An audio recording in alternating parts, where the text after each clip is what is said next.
झांसी के मऊरानीपुर में एक विधवा महिला ने अपने देवर पर ही गंभीर आरोप लगाए हैं। आरोप है कि बेटे को जान से मारने की धमकी देकर देवर ने उसके साथ गलत काम किया।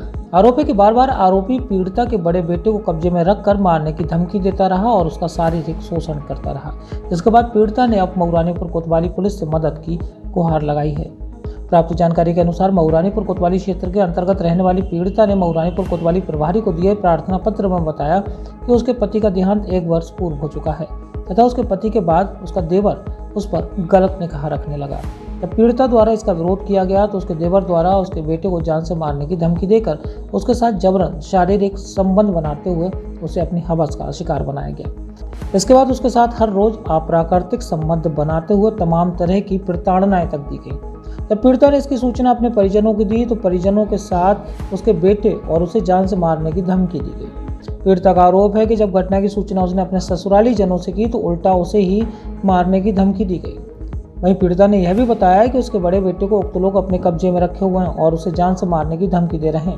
फिलहाल पीड़िता ने पुलिस से प्रार्थना पत्र देकर अपने बेटे को बचाने और आरोपियों के खिलाफ कानूनी कार्रवाई किए जाने की मांग की है। मेरे पति की 1 साल पहले मौत हो चुकी है।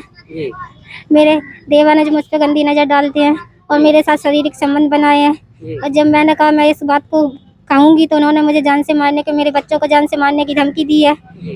और जब मुझे अपने घर पे भी कभी बात नहीं करने देते हैं।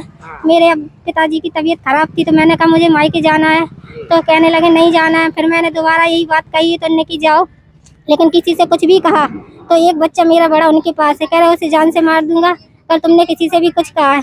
और मैंने जब घर पे गई तो ये बात मैंने अपने पिता को बताई तो उन्होंने डिप्रेशन में आ गए, उनको बहुत ही ज़्यादा इतने बीमार हो गए, उनको ग्वालियर ले जाना पड़ा और वो क्या होता है ऑपरेशन हुआ उनका, इतना ज़्यादा उनने सदमा कर लिया। और ये फिर मेरे घर गए तो जब मैं ग्वालियर में मेरे पिताजी का ऑपरेशन हो रहा था फिर मेरे घर गए, मेरे बच्चे को उठा लाया, अपहरण किया इन्होंने पप्पू राइन ने। और मेरे घर में मेरी अम्मी कोई नहीं था, सिर्फ मेरी भाभी और मेरी अम्मी थी। उसके बाद ये घर से बच्चा उठा लाया, मैंने यही बात थाने में मेरी भाभी ने रिपोर्ट लिखाई। उसके बाद थाने उनकी बात पुलिस ने इनको नंबर लगाया। उसके बाद इनने पुलिस से बात करने का आधी रात को मेरा बच्चा और मेरे घर वालों को जान से मारने की धमकी दी गई है। और मेरे पति को बहुत मारते थे ये लोग, बस सिर्फ मेरा पति दारू पीता था, इस वजह से जो बहुत मारते था। हक की बात कहता था तो कहते कुछ नहीं है तुम्हारे हक में, जाओ दारू पियो और तुम्हें मुझे कुछ नहीं देते, तो जब देखो तब मारते ही रहते मुझे और मेरे पति को इतना मारते थे कि बहुत ही ज्यादा। कब से ये आपका उत्पीड़न कर रहे हैं? कितना समय हो गया है आपका? मेरे पति को 1 साल हो चुकी है। अच्छा, ये तभी से उत्पीड़न कर रहे हैं बराबर? हाँ। अभी बच्चा कहाँ है आपका? अब मेरा एक बच्चे की जान खतरे में, एक बच्चा इनके ही पास है।